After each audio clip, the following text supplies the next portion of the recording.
Fire Mountain, Nim phoned Jack again, but there was still no answer. No ring, nothing at all. Nim checked the phone, the satellite dish, the connections between the solar panel and the phone's battery charger, but everything seemed the way it should. She even checked her email, even though she knew they didn't have a computer on his boat. A letter said, Nim, and I will tell you guys what the letter said. It said to jack.russo@explorer.net from aka at intonigo.net. Date Tuesday, 30th March 2221. Dear Jack Russo, your article, The Life of the Coconut Palm, was as fascinating as the feature film. As a fact-filled documentary, I still have a couple of questions. How long do coconuts float? Do they float well enough to make a raft? How could I build one? Thank you, Alex Rover. She knew it wasn't her. She knew Alex Rover was just asking Jack a science question, but it was still a letter. As it was someone somewhere in the world, she knew she was alone, and it was saying home. So, to net from jack.russo@explorer.net. Date Wednesday, 31st March, 6:45. Dear Alex Rover, Jack is busy doing science. I hope he will answer your questions tomorrow, maybe the day after. From Nim. She had heaps to do, and that was good because she didn't want time to worry about Jack. She made banana and coconut mush and snuggled warmly with Selkie to eat for breakfast. Fred always forgot that he didn't like bananas, so he snitched a bit from her bowl and spattered it out across the rock. Yuck, Fred, said Nim. She didn't feel like much eating now either.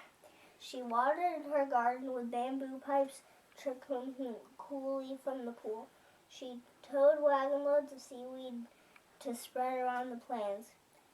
She picked 10 ripe strawberries and a handful apiece. Jack loved strawberries. She made a new broom with fallen down palm branch and swept the hut again.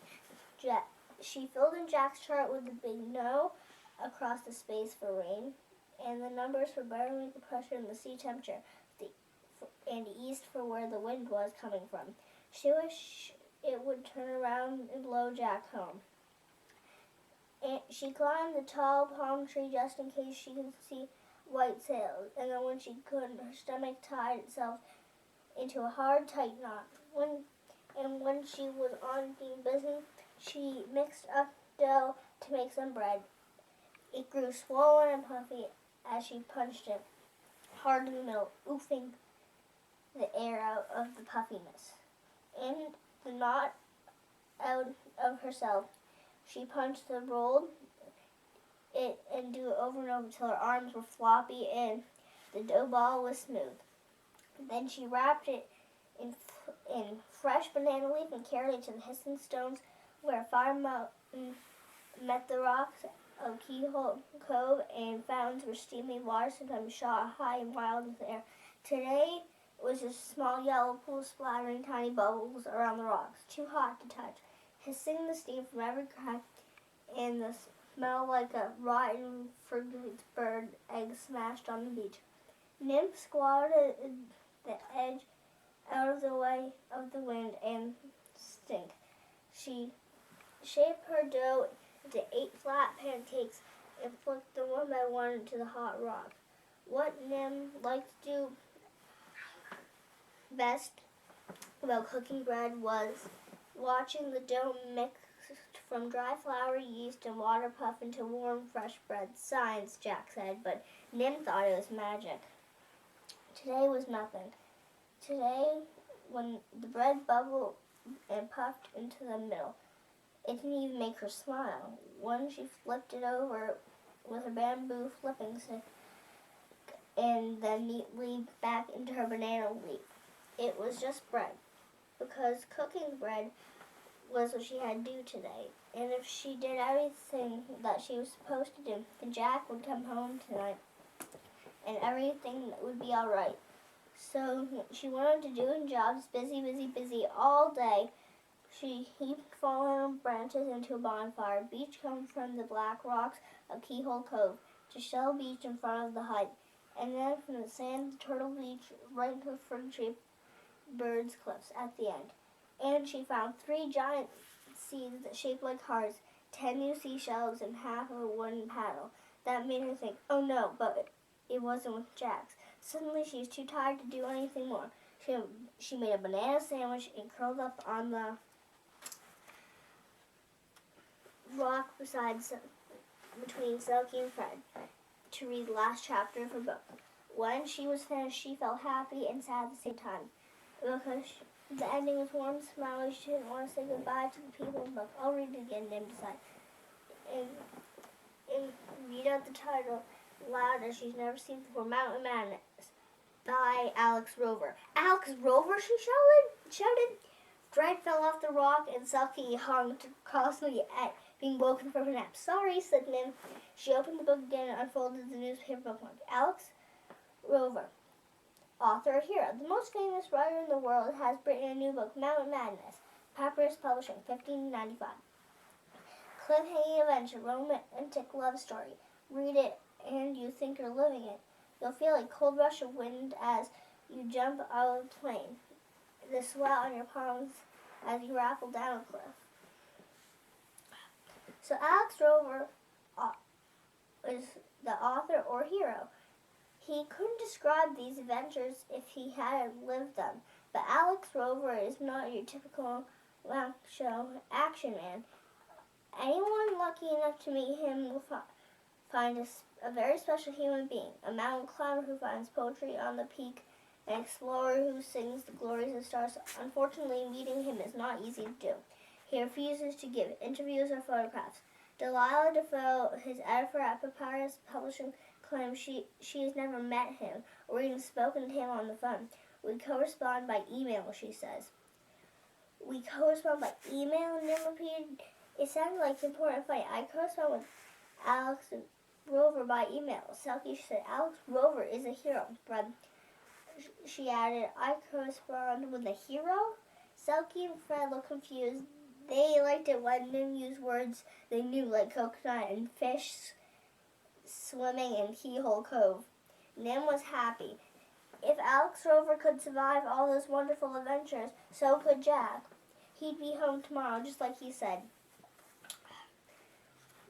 2. AKA at Incognito.net. Jack.Russo at Explorer.net. Date.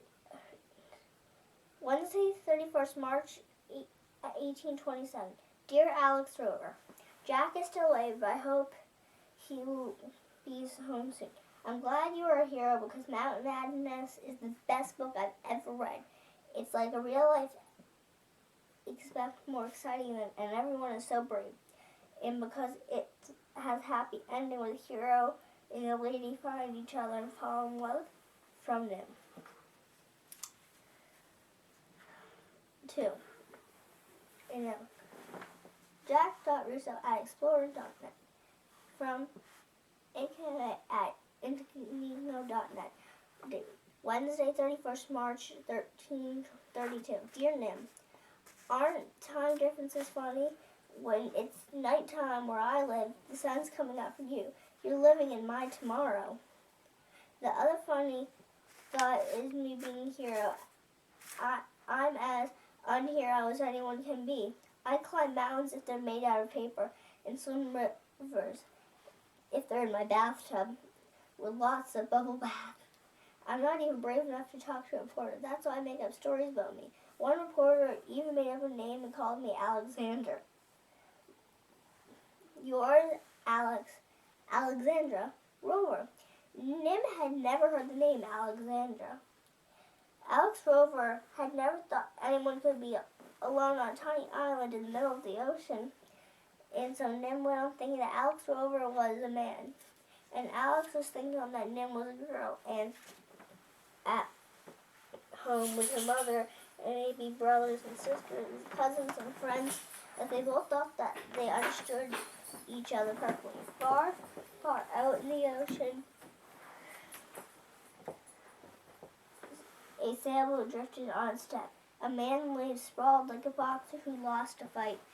A fixed-rate bird with its dark wings as wide as the man was tall swooped curiously.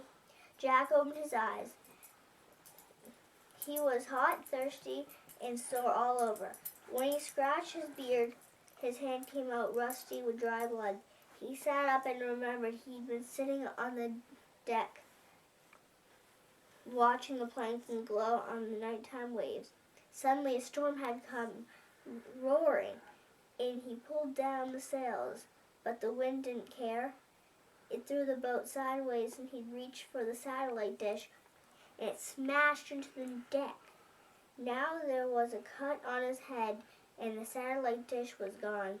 And if the satellite dish was gone, his phone wouldn't work, and he must go home to Nim.